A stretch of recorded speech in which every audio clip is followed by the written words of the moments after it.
Okay, if we can call to order the September 23rd, 2024 regular meeting of the City Council of East Bethel, Minnesota. Can we stand for the Pledge of Allegiance, please? I pledge allegiance to the flag of the United States of America and to the republic for which it stands, one nation, under God, indivisible, with liberty and justice for all. Make a motion to adopt tonight's agenda. Motion's made. Second. Motion's made and seconded. One item, Mr. Mayor, if we can have a motion to add that supplemental bill list as well. I move to amend the agenda to add the bills. Where do you want it That's the added? two that you mentioned in the email Correct. to us. Supplemental. Just for payment the folks who information. don't have a packet and might be watching from home or whatever, it was to Dearborn, it was $2,016.26. It's a standard monthly invoice and payment for employee life, short-term and long-term disability.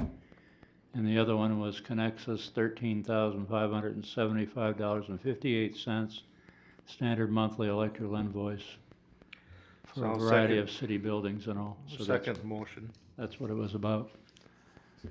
Okay, so motion to amend is made and seconded. All in favor, say aye. Aye. Aye. Opposed, none heard. If I could just, at the outset, I was asked today by a couple of residents to clarify when the upcoming Meet the Candidates meetings are going to be held, so I figured I'd just lead off with that. On Tuesday, October 15th, there will be a Meet the Candidates, I guess you'd say hosted by the East Bethel Chamber of Commerce.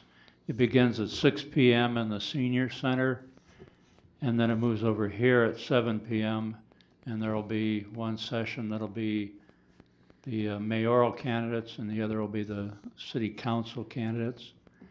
The other Meet the Candidates is actually 2 days later, Thursday, October 17th at 10 a.m. next door in the Senior Center, and that'll be the Meet the Candidates for the East Bethel Seniors Group. Okay? Just make sure everybody knows about those.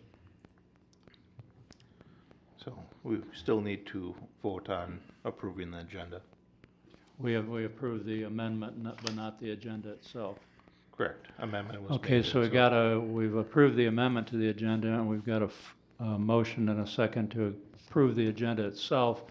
All in favor, say aye. Aye. Aye. Opposed? None heard. Okay, so we lead off with the Anoka County Sheriff's Office report on Lieutenant Derek Peters. How are you, sir? Fantastic. Fantastic. That is- All right. Yeah, Excellent. You as well, I hope. Good evening, Council and Yeah. Mayor. August had a total of 540 calls for service, which was actually our busiest month so far in 2024. We handled 7 assaults, 5 thefts, and 2 damage to property calls.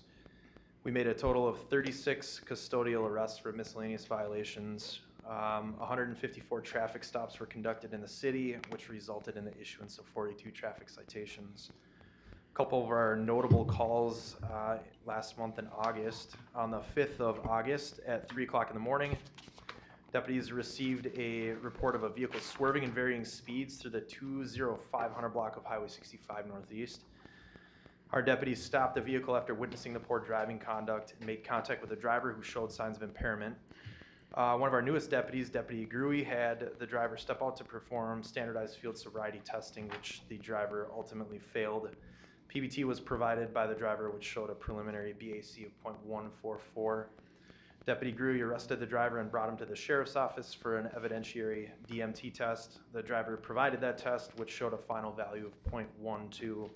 The driver was transported to jail and booked for misdemeanor 4th-degree DWI. On the 6th of August at 7:06, Deputy Korth stopped a vehicle near the 18400 block of Highway 65 Northeast after running the plate and learning that the driver had a canceled driver's license. As soon as the driver came to a stop in a business parking lot, the driver exited and began quickly walking away. Deputy Korth was able to secure the driver, who was visually identified as the registered owner of that vehicle. Deputy Korth confirmed the driving status of the driver and arrested him for driving after cancellation, inimical to public safety. This male was transported to jail and released to staff without incident. On the 13th of August, our deputies conducted a warrant attempt at an address in the 24300 block of Highway 65 Northeast.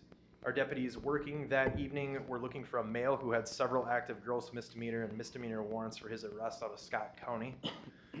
When our deputies arrived, they observed the male they were looking for standing in the deck of this house. The male was advised that he was under arrest and cooperated with the directions that were given to him by our staff. The male was advised that he was under arrest, and during a search of his person, our deputies located 15 grams of methamphetamine in the male's front pocket of his jeans. The male was transported to jail and booked for the warrants and the additional drug charges. And then finally, on the 27th of August, deputies were dispatched to residents in the 18100 block of Highway 65 on a report of an active burglary in progress.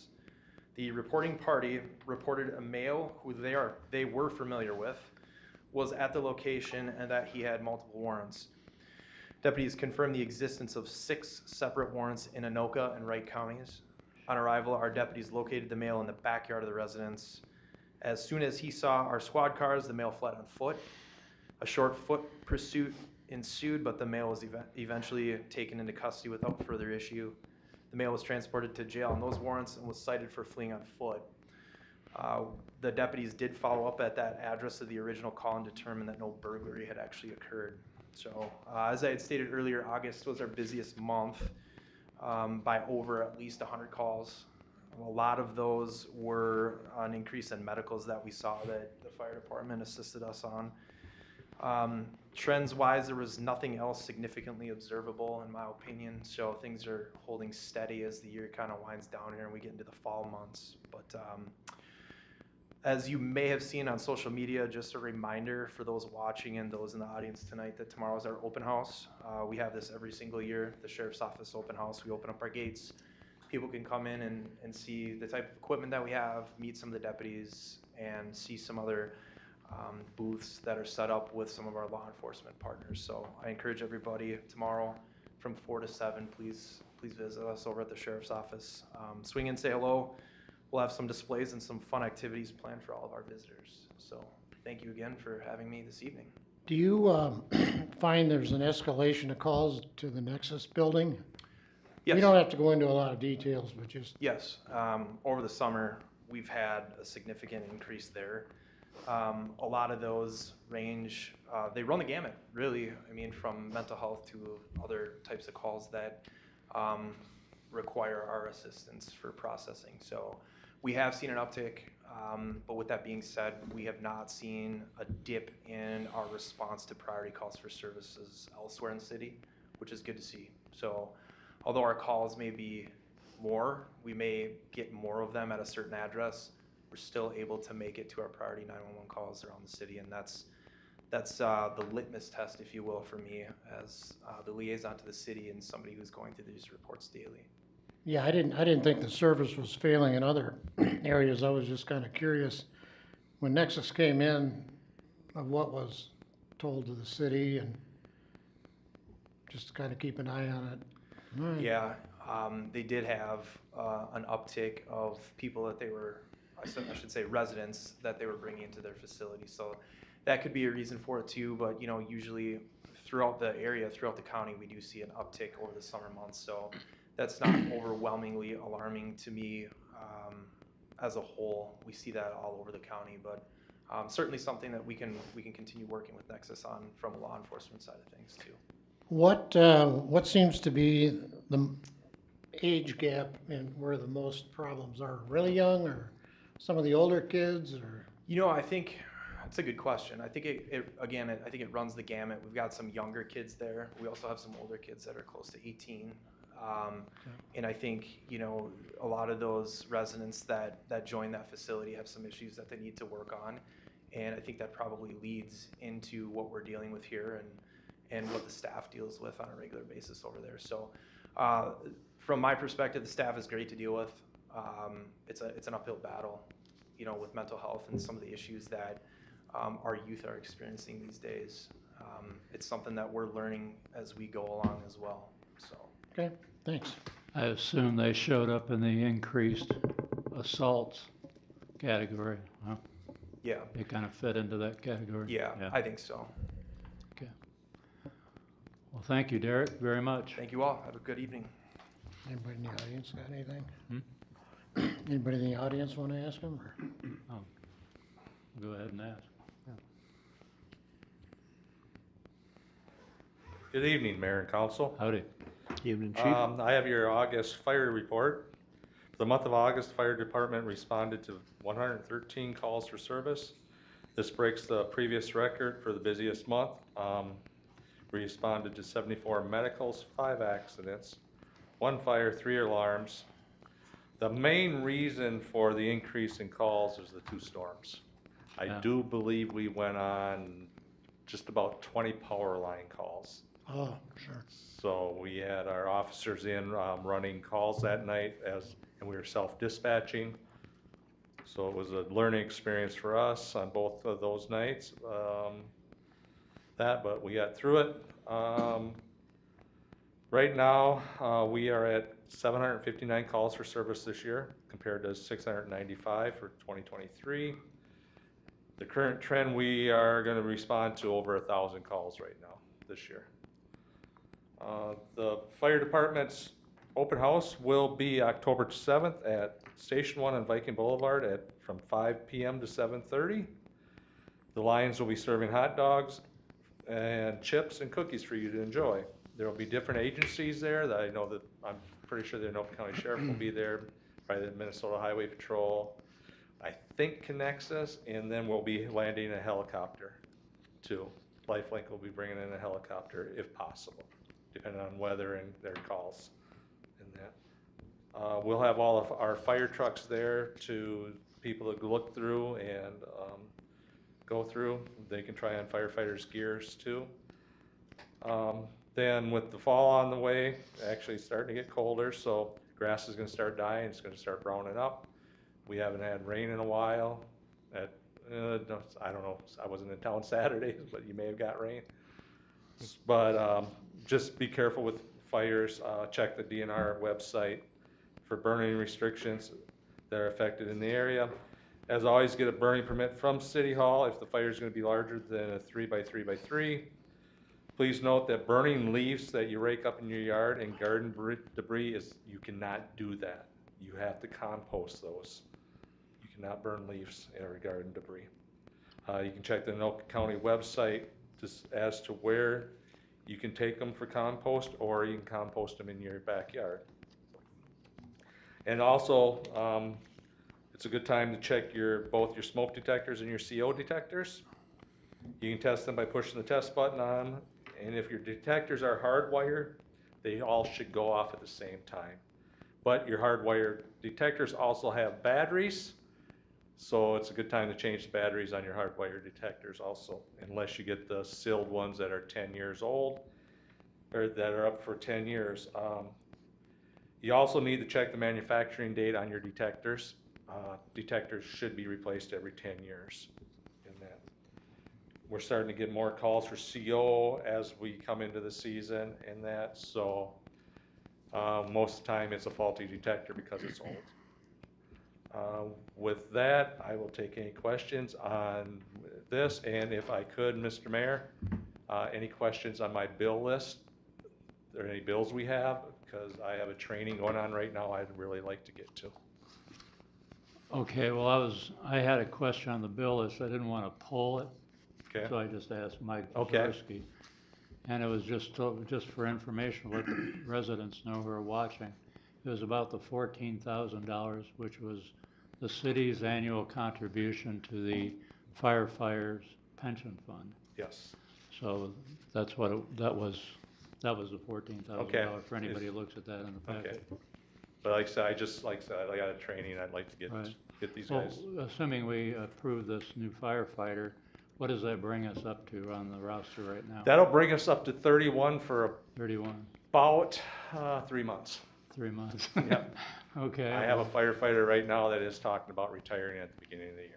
Okay, And that, so, all right. you know, we're struggling back and forth Yeah. in that, so we will, like I said, continue to try to recruit in that. Yeah.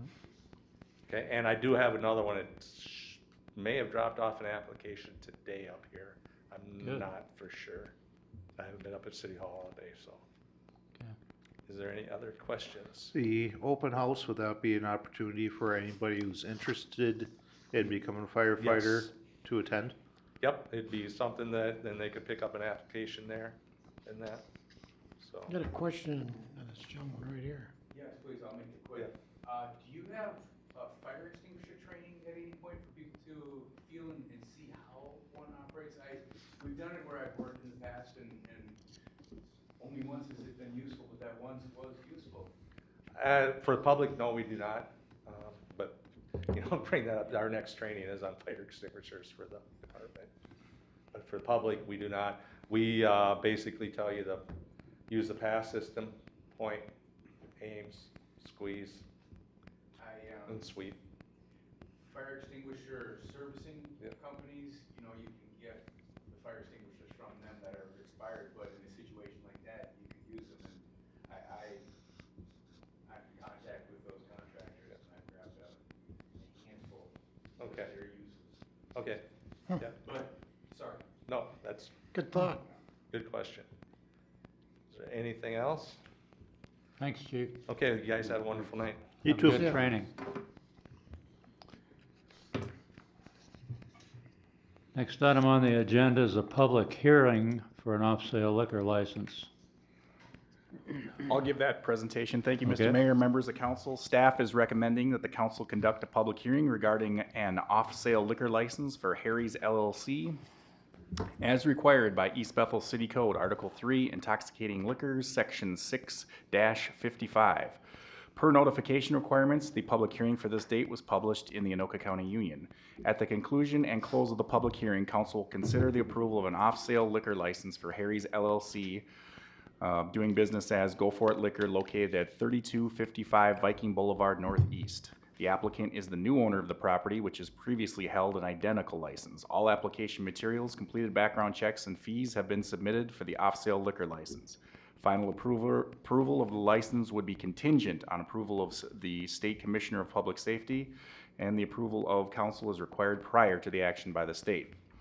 The recommendation then is the staff recommends conducting the public hearing to receive comments on the off-sale liquor license for Harry's LLC.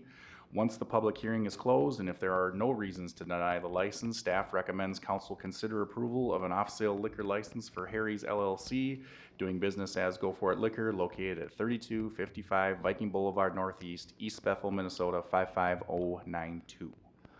Well, we're not adding anything, right? I mean, we've Just got so many continuing. licenses, Continuing, same as it was, you mean? Yeah. right, Aaron? Yes, this is just an equal exchange under new ownership. They have to obtain a new license. That's all. So with that, we'll open the public hearing. Is anyone here to speak to this matter? Not, we'll close the public hearing. Do we have a motion to approve this? Yeah, I'd like to make a motion to approve. Second.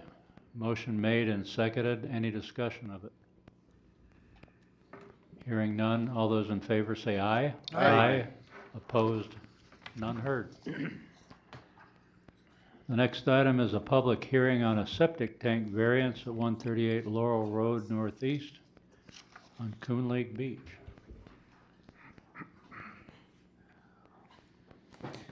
Thank you, You're Mr. gonna- Mayor, You're members gonna of the give us council. the rundown, Aaron? I sure will. Thank you.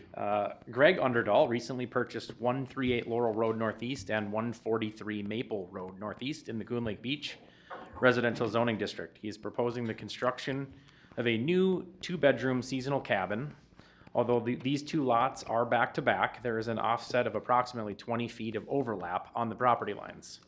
Underdahl, as of Friday, has finalized combining the lots. However, the combination doesn't offer much more room for construction or septic placement as a result of an existing structure on the 143 Maple Road Northeast lot. In the Coon Lake Residential District, the following setbacks are required: a 25-foot front yard setback, a 7-foot side yard setback, a 25-foot rear yard setback, with the minimum floor area for a single level new residential construction at 1,000 square feet. Additionally, there is a shoreland overlay which limits impervious surface coverage to 25% of the lot. This limits the buildable area for construction to an approximately 1,415 square feet. Due to the size of the lot and limitations due to required setbacks, Underdahl is seeking approval for the placement of a Type 2 septic system. Type 2 systems are holding tanks only that require, and per Minnesota rules of the MPCA, require a variance. Variance for Type 2 systems cannot be approved if there is space on the property to install a compliant septic system. This property, the property on 138 Laurel, is only 0.13 acres in size and does not have the room for the placement of a standard Type 1 system with a drain field. So the consideration of a variance requires the following three-factor test of practical difficulty: a test of reasonableness, which gives consideration to the use of the property restricted by the rules of the ordinance in a practical manner. The septic systems are required for homes to be considered habitable. The Minnesota Septic Code prohibits holding tanks unless approved through a variance process by the municipality in which they are located. The approval of the variance would allow this property to be used as a residential use. The test of uniqueness. The issue for a variance is due to circumstances unique to the property and not caused by the landowner. The uniqueness generally relates to the physical characteristics of the particular piece of property. In this case, the property has limited space for the placement of a drain field due to lot sizes created in the 1920s. Current setback requirements for wells and structures, as well as DNR shoreland lakeshore regulations. These factors support the uniqueness test for a variance. The test of alteration of essential character of a neighborhood. This factor is used to consider whether the resulting structure or improvement would be out of scale, out of place, or otherwise inconsistent with the surrounding area. When applying this test to a setback reduction, the visual impact or the use of a building or improvement related to the surrounding dwellings is the emphasis. In this case, the neighborhood has had significant septic issues and variances approved in the past due to the age of its neighborhood and the small lot sizes. With the number of older systems needing to be replaced in this area, this variance request is quite common, and granting a variance would not change the essential character of the Coon Lake Beach neighborhood. East Bethel City Code, Section 7446, requires that all public hearings and proceedings for septic holding tank variances be held by the City Council. Therefore, that's why it's in front of you tonight. And the City Council is requested to hold a public hearing regarding the variance for a Type 2 septic system on the property at 138 Laurel Road Northeast, and at the conclusion, consider approving Resolution 2024-65 and grant a variance to allow for the installation of a Type 2 septic system on the property at 138 Laurel Road. Thank you, Aaron. So with that, we'll open the public hearing. Is anyone here to speak to this particular issue? Please come on up. What?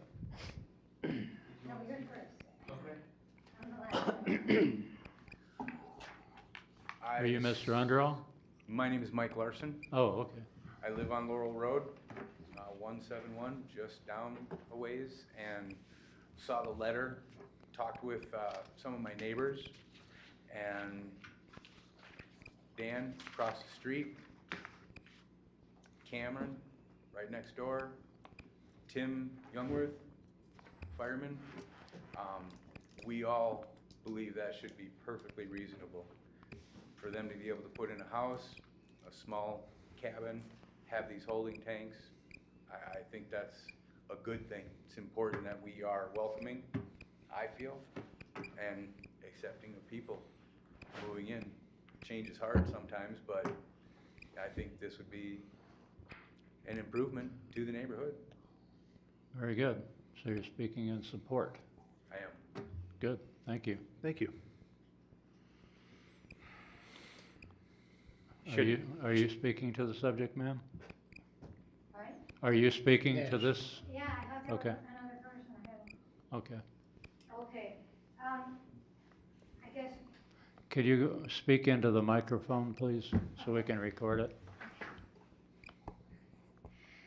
Thank you. okay, I don't understand how everything's being run around here because it seems like a lot of rules have been, not, applied correctly.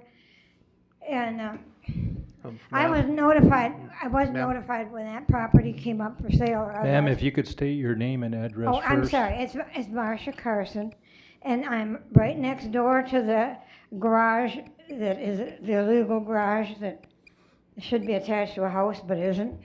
Okay, thank you. You may proceed with what you wanted to tell the council. Okay, and so anyhow, I was going to put in to purchase that place, and I knew there would be an auction coming up, but they never notified us.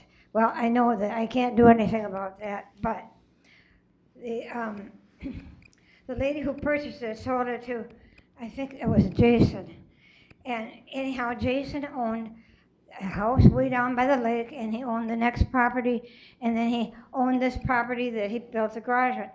And he told me that, and my husband, that he had combined two properties, and so it was okay, and so somehow he was going to get, this house was going to be connected to the house way down by the lake. Well, I know that that's not true. You can't do that. You can't attach two pieces of property here with one other piece of property in between. You can't do that.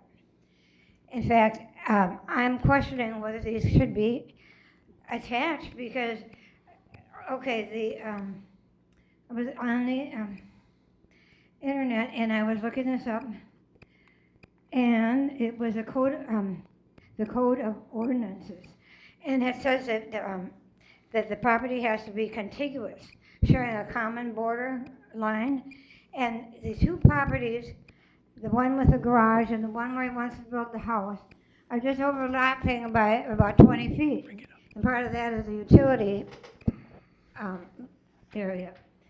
So I don't think that's right. So anyhow, the garage, I don't know how that garage got built. I don't know. The house has to be built before the garage because the garage can only be 50% of the size of the house. It should have the same decorations on it, same colors, it should match. And what are we talking about here? It's not attached to anything. How did that happen? Was somebody not monitoring things? And did this get out of control? Or does somebody have a friend? I don't know. But, the garage is not legal the way it is. And I don't think it's illegal to hook up two houses on two different streets. Like, these houses are the lots, I should say, are on two different sides of the block. Like, the one is on Maple Road and the other lot is on Laurel. And they go like this. They're like kitty corner. The corners touch. They're not what you call contiguous. It's not a continuous sharing. Well, they share a Common border line. for about 20 feet. For 20 feet, If that's you- Yeah, right. the picture's Look right up up on here, the screen. right It up should there. at least be over half. The picture's right up there. Oh, So- I see, okay. So anyhow, I just don't think that fits in. And they've got the odd shaped properties and stuff. They've got a section on that. And that one shows that all the properties are all lined up on the same side of the street. They don't go like over to the other side of the street, or they're gonna come out of their house on one side, on Laurel, and then they're gonna come to Maple and come out come out of their driveway over there. I mean, I don't understand. Do you live with Daryl? Yeah, Oh, okay. I'm Marcia, I'm the homeowner. Oh, yeah, okay, So you know Dale. yeah. Okay. Yeah, we've been together. I actually have a question about that, I don't know if you call it a garage or what you call it, there on Maple, but how that got built. I can, Beats me, I don't Listen, know. I can went add out there some and I tried information. to stop these guys from digging. I Bob went in says the he house can- and I tried to call this guy by the name of Green, and he wasn't in office, he wasn't gonna return my call. I never heard from him. Because I was very angry and I wanted to stop that before they got started on it. So it didn't do me any good, so now they built a house behind me that, I didn't know that that was gonna happen either. Well, what do you know about that garage on Maple, or whatever it is, whatever you call it, carport or whatever? well, Tammy and Jason owned the property on Lakeshore and Laurel. They Yeah. sold that.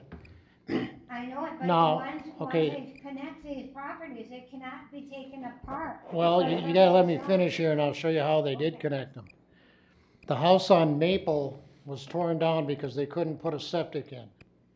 Okay, it's just so not- that lot was bought and sold about 3 times.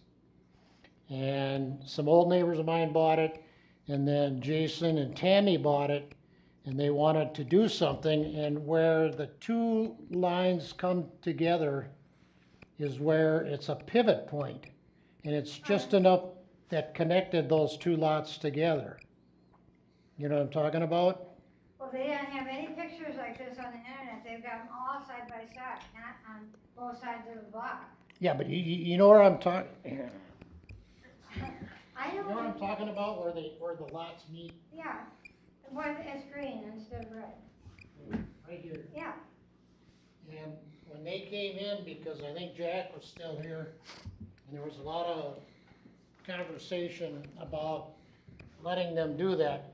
Now, when Jason and Tammy sold the place on Lake Drive in Laurel, they didn't sell this piece of property with it. In order to build the garage, they have to have a house there first, they have to connect the 2 lots. They did have the house. They had the house on Laurel and Lake But Drive. it's not to be disconnected. Well, yes, the properties were touching, okay? They came to that conclusion that the properties merged No, that's not at my that point. The point is that if the house across, right by the lake, that house, if that had been connected with one next, that one or, you know, and it was connected in any way, they couldn't disconnect them. But the statute says in East Bethel, you have to have a primary structure to build Yeah, the secondary. They built the secondary based on the fact that all those lots came together and met at that little point. well, they didn't all come together, but I know. Well, again, But, I was a little curious as to how, which address is the place gonna have? Is it gonna be Maple or is it gonna be Laurel? Apparently, And it's gonna be 138 Laurel, according to the information. So then, well, and I had another question, what happens to the address 143 Maple? That just goes away? that's my next door neighbor, that's a piece of land that I should have been able to buy, because they took the Coon Lake block grant money to take out that house, and this way it would have extended the distance between the septics and the wells, and it would have made my property bigger, and without all this problem, it wouldn't have been a problem. Well, where we're sitting right now Yeah, is, I know. is there's a variance, public Yeah. hearing about a variance to grant a holding tank, So where's the I think- where's I think the, we're kinda everything gonna downstream. land then? But I don't think this is legal. Well, that would be, one of the people would be the judge of that. Well, He does that on our behalf, that's his job, I so. mean, if it's illegal, I don't care if they put in a septic, I mean, that's fine, but I don't think this is legal. And it's only gonna give them a little bit of space to build a house, how big is this house gonna be? I think I'm missing a page off that. Well, they're not putting in a septic system, they're putting in a holding tank, that's I know, the, but how big is the house has got to only be 50% of it. well, it's limited to 1,415 square feet according to this information. Well, but what are the measurements? Aaron, could you bring up that GIS map again? I'm trying to picture in my head where the house is gonna go in between the properties. So this is Laurel Road. You're Yep. on your left, Yep. which is to the west. The house is proposed to go almost smack dab in the middle of 138 Laurel. The holding tank will be in the northwest corner, meeting the setbacks from the road as well as the neighboring property line. And the lot on Maple will be to the right and southeast of the Laurel Road property, with the existing carport garage on it. Okay, so is there going to be a driveway off of Laurel and one off of Maple? Because right now, that building is a storage building. That Tammy and, And what kind So of business is that it? building on those now one lot belonged to Greg Underdahl. That is one lot. He went to the county, and the county property tax and records division approved a combination. The city has nothing to do with approving lot combinations. Okay, That is a ma'am, did you county hear that? So did I responsibility. hear that The county different approved people? adjoining of the I properties? heard that Jason put the properties together and. No, but I mean, Aaron now is saying that the Jason was county saying things. approved the And he joining comes of in the with a property. big motorhome. well, I Did can you see hear what the he joining said, of the though? That's what properties, I'm but my asking. question was, is there going to be a driveway? Because you can come off of Maple, not really a driveway, it's kinda nice, actually. And you go right into the building, and that's what they use for their storage. But is there going to be a driveway on Laurel and one on Maple? Or is it gonna be a So there'll be continuous It has to driveway? there'll be a driveway off of Laurel to the house, cause there's a garage, an attached garage on the south side of the house. Mm-hmm. So there'll need to be a driveway off of Laurel to get to that garage. And the detached garage is now on the back lot, which 143 Maple doesn't exist anymore. Once the county combined them together, it became one property ID, so that address no longer exists. Okay, So if there's a existing driveway onto Maple, it's a legal non-conforming driveway. We can't make him get rid of it. Well, it's not really a driveway, it's more of a, It's an access to the building. yeah, there you go. So this But the- is, so as of Thursday or Friday, this became one lot, so so the Maple the address does ship not has exist anymore. sailed It- on this matter. Correct. The ship has sailed, it's way out to sea now. All right. Cause if the county combined the properties, we have no jurisdiction to Now, undo there it. is a septic there that has not been filled in, and they have to do. There is- Yeah, there on is a what? 143 Maple, yeah, Billy O'Tremba there's- did crush it. There's Fill also a up well back that in. has to get capped. We're well aware of that. A building permit won't be approved until we receive notification that all of that's been done. Okay. Were all your questions answered, ma'am? I mean, I know you're not happy with how it all went, but Well. we have limited authority to now, do the other anything. thing is, what about the motorhome? What? What about the motorhome? It's like, I mean, I don't think anybody's using it right now, but Whose is it Tammy and Jason's, or is it, I suppose. The it's new parked- owners? Parked behind the white poly fence. and that shouldn't be in there, that should be in a park, it shouldn't be in there. And, if they turn it on and it's gonna vibrate, the other night I was walking around going, Daryl, can't you feel this vibration? And I'm going, you can even see things vibrating on the floor. And I'm going, it was just driving me nuts, and I don't know where that was coming from. I couldn't figure it out, but Okay, well, I'm- that's I'm gonna be a separate very- matter that you may wanna deal with Aaron or with Matt. But as far as this particular public hearing is just about this holding tank, that's okay, all. but it did say that we could make comments. Yeah, no, that's fine, yeah. Okay, I want you to know that I'm not happy with any of this. Oh, I I'm understand. happy with the other house behind Yeah. us. What did you say about the setbacks for the backyard? What? What's the setback for the backyard? I didn't say anything. Aaron, what was the setback? Should be 25 feet from the property line. In our neighborhood? Yes. And I know you and Marcia, you and I have had conversations at the counter about the neighboring house that was built behind you. You've personally measured it yourself, as you've told me, and it meets the setback. We would have never approved a building That permit doesn't meet if, the setback, you said it was 25 feet. 25 feet. No, they have got it like about 7 feet from my border. 7 feet. They've got all the space up in front, they've got like, I don't know, they've got like 65 feet, plus some of the roadway is not being used, so that, they got like 75 feet there. Aaron, is that new house that they built, is that the one that's showing? It's right here. Okay, It's not, on my mapping, it's not there yet. It was built, right after the aerial images were taken. So, Marcia, we can visit about that again if you want to. I'd be more than happy to look at that. Well, I think we should, because this is not right. Because I know that now everything's been updated on the computer, that's why I'm asking, okay? Yeah. Okay, well, anyhow, it's fine with me if they have a septic, that's fine, but I don't think the lot's legal. Okay. Thank you. Well, thank you. well, that being said, I move to approve variance. You need to Okay, close. We'll close Oh, the close public hearing? public hearing. Now you Hopefully I can- wasn't, Now you can make a motion. no. I move to approve resolution number 2024-65, resolution granting variance for the installation of a type 2 septic system on property located at 138 Laurel Road Northeast. And Okay, we have a and number- motion. Second that motion? We have a second. Any further discussion? If not, all those in favor say aye. Aye. Aye. Opposed? None heard.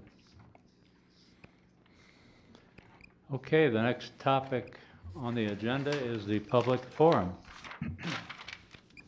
And Corey, you can, Mayor, howdy. members of council. Move the microphone up. Thank you. I'm here for the house at 1120 231st Lane again, that we discussed a couple weeks ago. Sure, if you could state your name and Corey address. Jorgensen, 23190 Taylor Street, East Bethel. Thank you. And things are pretty bad over there, and I guess we're still looking for help. Have you guys talked? You No. and Dar- Do you know, And- do you know Lieutenant No. Peters? Okay. No, I'm sure we'll talk He's tonight. on, yeah, he's Yeah. the liaison to East Well- Bethel, so he's the guy. Yeah. That's the So, man to talk to. Mark, the neighbor next door, is ill tonight, so he wanted to come too, but he didn't want to get everybody sick, so. So I know at the last meeting, they said that the officers were there 26 times in a year. Well, I certainly would disagree with that a lot, because even starting the next day after that meeting, they were there 4 times in 1 week. So tell me that they were there 26 times in a year. So the next morning, for those of you who didn't hear, at 6:30 in the morning, his daughter went to go to the school bus, and there was a man sitting on the porch with no shirt, no socks, no shoes, with a car battery. Ran back in the house screaming, you know. So that was an incident. That was on the 10th. They were over there 11th. On the 12th, there were 2 squad cars from the sheriff's department sitting on the corner of Ulysses for over 2.5 hours. Now what they're doing, I don't know. Maybe it's not a call in their records to the neighborhood, but they're there for a reason. On the 13th, I was out to dinner and I got a call. Are you home? Nope. Well, there's a drone over your house. There's 3 squad cars. They're running through your yard with flashlights. What's going on? So we got to do something, and we need help from the city and the sheriff. I mean, it's a bad situation, and some of the things, you know, just shooting ideas to be street lights. Well, we're probably not going to dig up and put in street lights, right? I know there's drug dealing going on there. You can speak to anybody that lives close. Cars come and go every day. And it's not like the high school kid who lives next door who doesn't have a driver's license that gets picked up once in a while. It's definitely different people on foot, bikes, cars, coming and going for 5 minutes. And being the neighborhood so small, a person like me, you know every car in the neighborhood. You know the ones who come and go, where they live.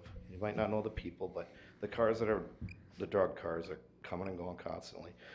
So I guess I'd like to see something. I don't know if the extent is a message board out front. Hey, if you're here to buy drugs, we're filming you, you know, because, I mean, maybe they are, maybe they aren't, you know.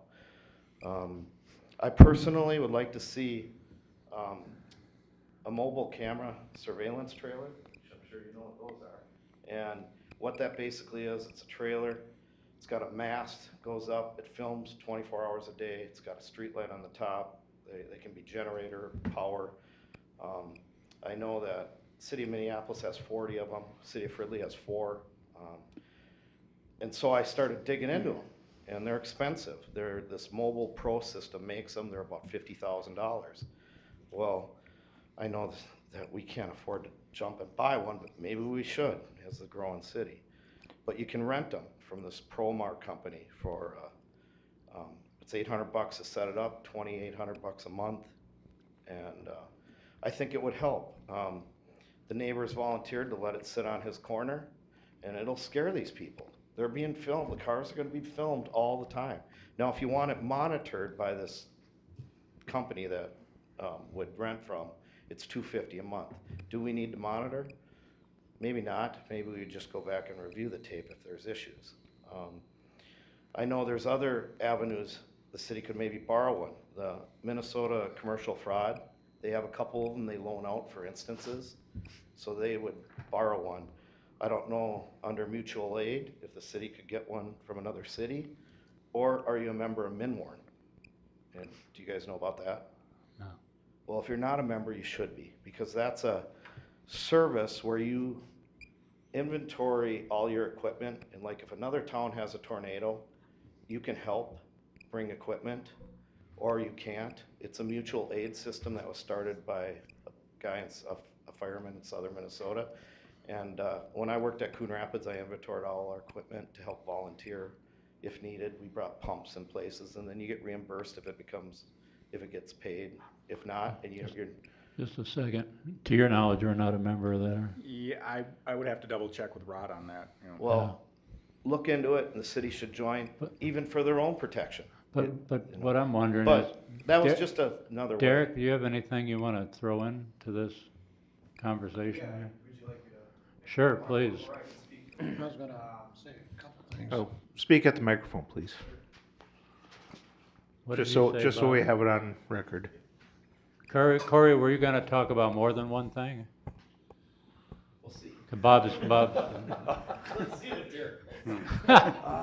Well, thanks, Corey. We've never met personally, but I can assure you, we've got a long history at that residence as well, and this is something that we're actively working. So the other day, one of the calls that you mentioned, that was an active assault issue, and we made an arrest on that call. So we're trying, we're working on it.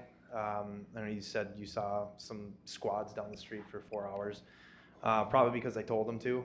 So those saturation details are usually sent out via email or text, or, you know, based on our roll call information, it's on the sheet right now, that address. So that's probably the reason why they were out there. Can I ask you a question? Sure. Have we established whether the homeowner, who I understand is in treatment or incarcerated at this time, whether the people who are squatting on his property have his permission to be there? That's the first. That's Yeah, the no, first that's question a I good would ask. question. It's a great question, and that's easily defeated later on down the line if he says, yeah, I certainly gave these people the right to be there, and they can be there, and for us to take any sort of civil action would require an act of the court. That's what's so difficult for us when we're processing these matters, is simply the owner's not there, he's incarcerated, locked up, I don't even know where he is. I'm familiar with him, and as soon as he's released, whenever that is, I think things will be better, because then he can give us some guidance on who should be there and who shouldn't be. How long has this been going on? This Several. current situation? The current situation now just came to light to me about a month ago. So I'm sure it's probably been going on longer than that, Corey. How long has it been going on? I think he was arrested in March, I believe, and it's been. So 5 months or something like that. Sentenced, though, December 9th, so he's not coming home. And his brother and sister have quit trying to help. So Well, he attacked a police officer, did he I- not? That's correct. That's I spoke- usually not a good idea. I spoke to the brother who has power of attorney last week. They are working on evictions and trespasses. However, they've attempted this in the past, and the court threw it out because of improper notice or something to one of the tenants who was given permission from the brother, who's now incarcerated. So the brother is not there. The court dismissed this. He's now allowing other people permission to be there because the actual homeowner is not there. And the brother has the power of attorney's hands are tied, but they are working towards an eviction, which they've been told they need to serve a 90-day notice by the court. So I'm working through details with the brother on how this can work out for him having power of attorney. So we're still in the process of working through that. I did request all the sheriff's records. I did receive all 26 reports. It sounds to me, Corey, as if the police have been in the neighborhood, that it's the call for help has been heard, and there is a response. If you saw a drone, it's not because the drone just happened to show up. There's a reason it's there. They were looking for a guy that night. Sure. That they were trying to. So I think it's a matter of working through this process. I know that there have been at least 2 arrests since 2 weeks ago from incidences stemming or around that location. This is a very difficult situation. What a mess. Yeah, what a mess. The homeowner is incarcerated. He's in treatment. But as you said, public record says that he will be sentenced sometime in December. The brother who has power of attorney is working as hard as he can to do an eviction of these folks prior to the brother being released to hopefully help eliminate some of the situations. He is absolutely sorry to the city and wants to do everything in his power, but him and his sister are limited by what the courts dismissed on them the last time around. So So is there anything else that the city can do to help this situation? Either from you, Aaron, or from you, Derek? Yeah, so I was looking into our city abatement process, which is a potential, but all we are going to be able to do is realistically clean up the outside of the property with an abatement process, which is going to cost us some money. We're going to have to inventory everybody's property, hang on to it. The key to this is if they can get evicted. Most of them are living in the garage. Some of them are living in a camper, which we have a city ordinance against, but the ordinance violation needs to go to the homeowner, the property owner, who we can't even get a notice to because we don't know where he's located. So it's very, very complex. I have a question for Corey. Is this happening around the house or is it in the house too? It's outside. It's outside. So this is all going on outside somebody's house while they're not there. Arguing, fighting. I just talked to Mark before I come here. How's it been the last couple of days? Because I was out of town on the weekend. Oh, the arguing, the fighting, the yelling, the loud music. Yeah, they live under the tarps, in the trailer, in tents, sleep in the van. Yeah, it is bad. That's all I was gonna kinda add is, after that meeting, the sheriff's department was dispatched. They have locked the guy up. They have been doing surveillance. So when somebody's saying that they're not doing anything and they're just kinda sitting on the corner, that's not true. No, I'm not saying they're not doing anything. I'm saying we need to do more.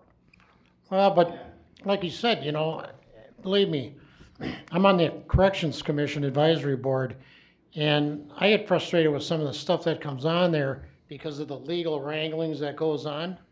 And if you don't have everything in order, judge just throws it out. Squatters have rights in Minnesota, believe it or not. Yeah, they do. No kidding. Well, tonight on the way here, as an example, a guy left on it's a John Deere riding mower. You should have seen it. There's no wood, no nothing. He left, went past my house, and he was right on Highway 65, coming down the edge. Because I suppose he doesn't have a driver's license. He had a fluorescent shirt on. Yeah. I saw him. And so it's never ending, but that's why I know there's not a lot we can do. But if we could put up one of these surveillance cameras, all the people there will know that every time they pull in that street, they're getting filmed. And it's gonna scare them. And they're gonna take it somewhere else. And I know that this camera would be expensive to rent, buy, but I know we have capabilities of borrowing one. And the next door neighbor has offered his residents to park it on the corner of his lot and point it down, Taylor Street, and point it down, it's Well, like. you understand, we have to take our lead from Lieutenant Peters and Aaron from a zoning point of view and all. We have to, and Eric Larson, our city attorney, we have to take our lead from the people who are most, But this is an idea. who are the We have an professionals who deal idea. with this. We need ideas. Right? Yeah. We need, and this is a good idea. But then when you start filming someone outside, you have to have their permission. No, you don't. No. No, In you certain don't. circumstances, you No, do, you believe don't. me, because Not I down just the went street. through We're that. not filming them in their house, we're filming the street. How can city of Minneapolis have 40 of them? Well, I'm not gonna go through There's- the semantics with you, but There's no expectation of privacy in public. A nice Oh, sleet none. would be helpful, I think. A nice sleet and a hard freeze might be helpful in this situation. I don't know. well, we're getting on. If anything, it'd probably drive them into the basement of the property. The guy on the internet said we'll get people out for hire. Mayor, council members and so forth, I really appreciate Corey Jorgensen's bringing this to our attention. And I can tell that this probably, with staff and the deputy here, we might look at other courses of action to try to be a little more effective. But yeah, these things, you just have to try to be diligent and be creative and just continue to work at. And it's very frustrating and really a drag. Do you have something to add to this particular situation? Would that house, my guess is it's probably pretty beat up. What if it was not even in a livable state? And Can't be any worse than some of them we got on the beach. And they're still around. Yeah. There are a Yeah. lot of tools in the toolbox, but uninhabitable is they're what all you're saying. imperfect Yeah. tools. We just have to look at the tools we have available. But but they are imperfect, but Well, we'll just have to look and see what we can work. This is the first that has been brought to my attention, so I'll, noodle it and then work with your expert city staff and the sheriff's department. That disappoints me, staff. Oh. The attorney should have known about it. We were here 2 weeks ago. well, he's also been recovering from an Achilles tendon Yeah, that ruptured. I was, So he was out of I had to contact. fill in, and I'm sorry that that was not passed on to me. But I was probably at that point, just got done being under the knife, so. Well, I'm quite sure that his stand-in that was here briefed him on what was going on. Christina? This is the first he heard of it. With this detail, I had understood that there was a problem property. I was not aware of these details. Okay. Well, we really need to get on with the meeting. I mean, it's been, I don't know if I need to sign up or if I should walk over here. I'm not on this. this is regarding the same property? This property. Okay. Yeah, if you can give us your I name guess and I- address. it Excuse me, if you may be could more give us your name and My name address. is Adam Miller. I live at 23156 Thank you. Taylor Street. Thank you. We were here 2 weeks ago.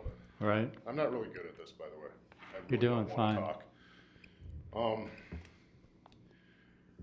I find it hard to believe that calls aren't collated together or like put together over time to identify particular problem properties.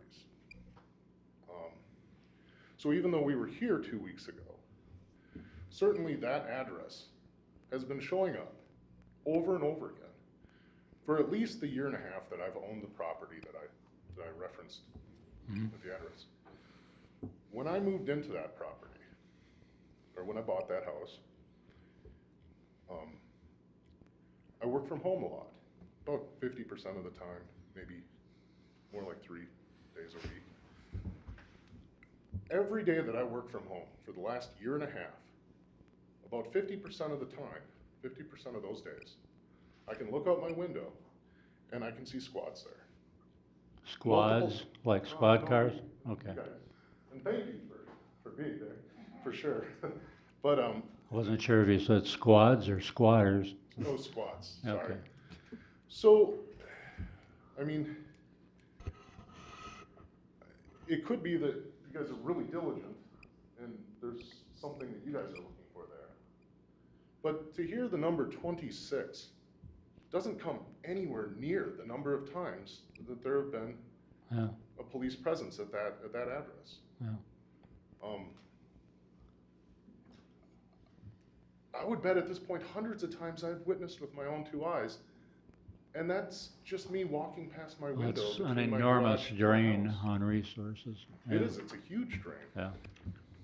So, I guess I lost my train of thought, as usual. I guess the idea that this could, I really only wanted to mention that this is not just from March. It goes way back before then, not to argue with the guy that I came to support. This goes back to at least May of 2022, or sorry, 2023, when I bought that property. From day one, when I moved in there, I saw that going on down the street. I saw what was coming and going, and I regretted instantly buying that property. Because those types of situations, not to stand on some podium and preach about it, eventually somebody in that neighborhood is gonna have something happen to them. Mm-hmm. Somebody's gonna get hurt, somebody's gonna get accosted. I'm sure you're talking about people who are And out of then their we can all minds. look back on this Yeah. and go, well, you know, we just heard about it 2 weeks ago. Or even in my case, I started noticing it in May of 2023 when I first stepped foot on that property, day one. Did you file any complaints then? Everybody, I'm not saying. Well, I'm just because asking. I mean, you're saying that I'm a the new city guy in the hasn't done neighborhood, anything. I'm not gonna, I trusted that my neighbors were gonna deal with that. And they did. I do not- Anyway, it's gone on a long time, Yes. too long, Too long. and we need to formulate some plan of action to deal with it. I mean, that's the bottom line of what you've all said. Yeah, Is I'm it's not saying. that- intolerable. Yes, absolutely, and sure, I didn't make any calls on the property myself.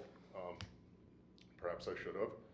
Well, But, but the issue has been at least a year and a half old. Just to clarify that aspect of it, I don't, whether or not, you know, I should have been on the horn. Actually, I did call. I did call once or twice. That's right. I actually did.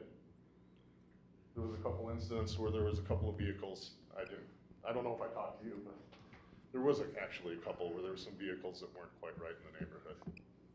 And speaking of the vehicles and the nature of the characters in the vehicles, those are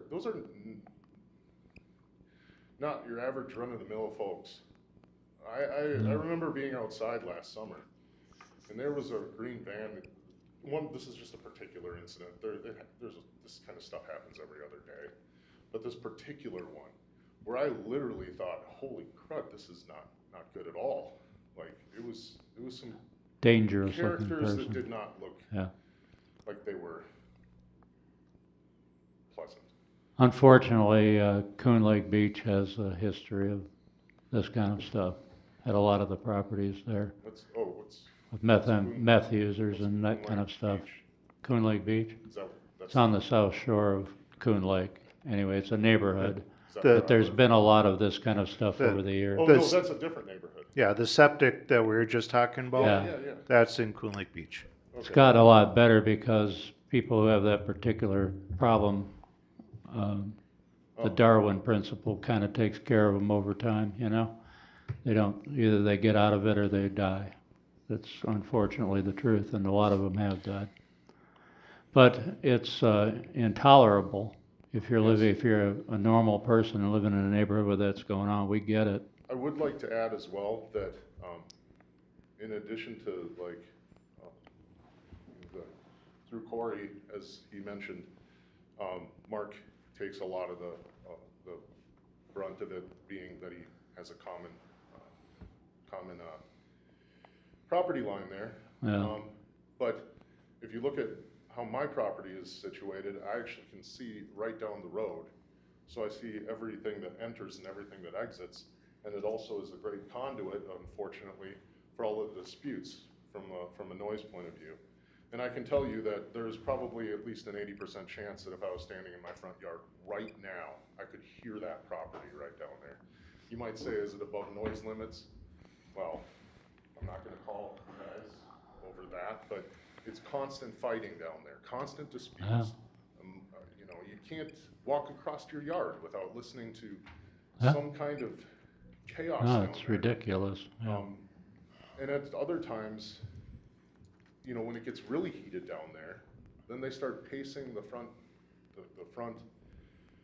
yard because they get away from the house towards the street, and then they just start pacing the front up there. I mean, know. It's, I've observed the behavior, it's Are bizarre. we moving forward with this? Or I'm are we sorry. just kinda going in circles?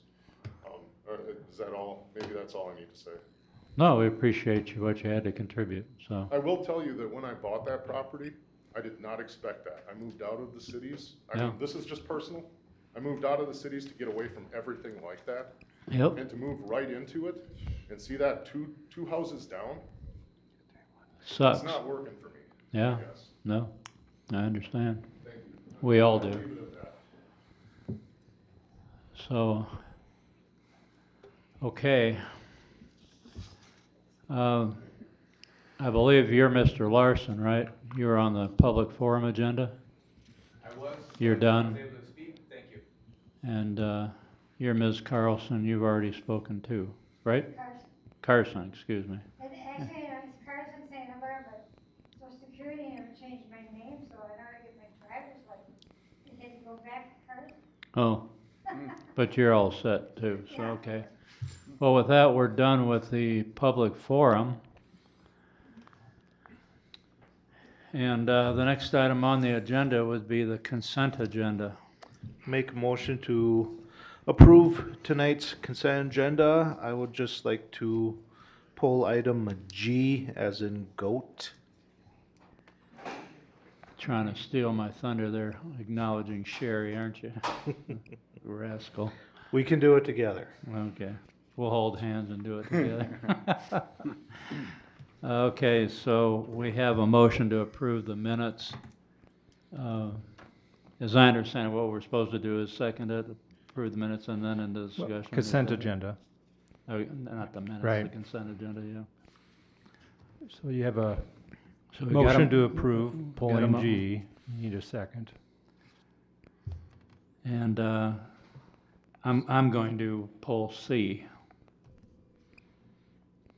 Anybody else have anything they need? Yank? 1 second here.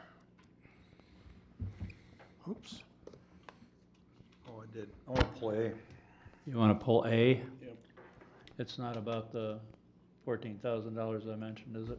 No. Okay. All right. So we've got a motion. I didn't hear a second. I'll second the motion. Okay, so we got a motion and a second to approve the consent agenda with the edit that we're pulling A, C, E, items A, C, E, and G. That's the motion we have and seconded in front of us. All those in favor, say aye. Aye. Opposed, none heard. Okay, you wanted to pull A, Mr. Miller. I did, and I'm getting down to where it is. I had a question on the billing for subscriptions for mayor and council at 4,400. What exactly is that? That is the League of Minnesota Cities annual, I guess, dues for September 1st, 2024 to 12/31/24. So They don't have a better place to put it, so they just toss it on us. Answers that. So you want to make a motion to approve item A? Yes, with that, I'd like to approve item A. Second. Seconded. All in favor, say aye. Aye. I pulled item C, that's the minutes for the regular September 9th, September 9th, 2024 City Council meeting. Just wanted to clarify something here. We'll just do it by amendment. On page 4 of 10 of the minutes for that meeting, on line 26, change the sentence that's currently there, which mentions 80/20 in it, and just simply put the following. Lewis stated that he thinks it will only be a 20% chance that the county approves this, period. Okay? The other way of saying it wasn't clear. So I was just clarifying. With that, I'll move that we accept item C. Second. Motion made and seconded. All in favor, say aye. Aye. Aye. That passed. Okay, amend E, or we pulled E, and that was the amendment of meets and bounds. What are we amending? It's the property descriptions for each of the new lots. When it was submitted to us, it was missing the southwest quarter in each property description. And when they went to record this at the county rejected it because it was missing the southwest quarter in the property descriptions. So Therefore, we're the doing it correctly so that they'll company- accept it. Okay. The survey company had to go back, amend the drawing, and include the southwest quarter in each property description to resubmit it to the county for recording and approval. All right, on 2024-41 was signed 8th day of July 2024. So that had to be, the whole thing's got to be redone, or we just? That's what has been done in the past, a re-recording and a reapproval of the subdivision, along with the amended certificate of survey. That's how it's been done. Yeah, I was just curious, because like I say, I saw the signature 8th day of July, we're a little past that. Okay. I have a question on that if I could. What exactly is says in here that it was approved, or it says whereas, as a result of the review, the East Bethel Review Committee supports the administrative subdivision. You guys are the East Bethel Review Committee. Okay, well, that explains it, because I've never heard it before. Might be easier just to put city council in there. It could be. I've just copied this format from all of those before me and just made the significant changes that need to be made so that it's relevant. So all you're doing is changing the recorded property description on those lots. It's already been approved for the subdivision back in July. Property description was wrong. They've amended the property We're just description. cleaning We're it just up. cleaning, re-recording with the property, the right property description. The county tax department and assessor's office is very, very particular about Yep. what they record. Yep. Okay, so do you want to make a motion? That being said, to- I move to approve E. Second. Okay, motion's made and seconded to approve item E of the consent agenda. All in favor, say aye. Aye. Opposed? None heard. Item G, Mr. Mundell, you can go first. All right, this is accepting the resignation of Sherry Willis. Well, jokingly, I say I don't want to accept it. But Yeah. she is an excellent employee, very professional, and And a very nice lady. yep, in her work ethic and her personality itself, she's has been excellent Yeah. to East Bethel and its citizens. And it also makes your life a little tougher too, doesn't it? Makes the hole a little deeper in community development. Yeah. So we wish her well. We wish Sherry well on her next job, which is going to be with the city of Ramsey, which is closer to her home, easier commute. So there you go. So I'll make the motion to accept the resignation And of I'll the s- building permit technician. And I'll second it. So all in favor, say aye. Aye. Opposed, none heard. That completes our consent agenda. Nothing under new business. Department reports, community development, the Viking Meadows final plat update. Thank you, Mr. Mayor, members of the council, city staff, the public works director, the city engineer, and the city attorney, along with the developer's employees, the engineer, and the developer's attorney. We've been working diligently through all the city requirements, including but not limited to engineering plans, landscaping, wetland review and replacement plan, permitting, a robust developer's agreement, along with covenants and declarations for the HOA, just to name a few. As of today, the city has received the following: an MPCA sewer extension approval, a Minnesota Department of Health water extension approval, and Anoka County engineering approval for the Viking Boulevard entrance. The county board has approved the ditch abandonment. The city engineer has reviewed phase 1 plans 2 times, and the developer has, as of Friday, submitted a second version of plans to make all the corrections and suggestions from the city engineer. Outstanding items are expected to be addressed, resolved, and responded to yet this week or early next week. It is my intent to forward all of the relevant items and information to the city council as soon as possible in order to afford you the time for review and provide an opportunity to answer or address any questions ahead of an anticipated final plat approval presentation on October 14th, 2024. If necessary, city staff have reserved an agenda item for the Viking Meadows final plat tentatively on the October 14th city council work session at 7 p.m. Ahead of the 7 p.m. work meeting. So expect to see all of those documents coming to you very soon. Okay, we'll look forward to it. So Aaron, what is the time limit from preliminary plat acceptance to the final plat being accepted? Is there a time limit in which they have to act? Yeah, so we knew in the preliminary plat stage that this had significant environmental things that needed to be handled. In the conditions of the preliminary plat, city ordinance permits a 1 year or a 365-day application window to get the final plat approved. As a condition, I extended that to a 2-year time frame. Okay. Because the developer had no idea how long that was going to take. Yeah. They've been on a very aggressive schedule to get things accomplished, which we've extended a number of times. Their final plat approval application came in. We've extended the 60-day deadline. We have until, I think, the first week in November to make a decision, which puts us basically the last meeting in October to have to make a decision on their approval. So if we bring it up the 14th and there are further questions or things that need to be addressed, there's a 2-week time frame yet where we have one more meeting to get in without holding a special session. Okay, very good. Okay, thank you. Yep.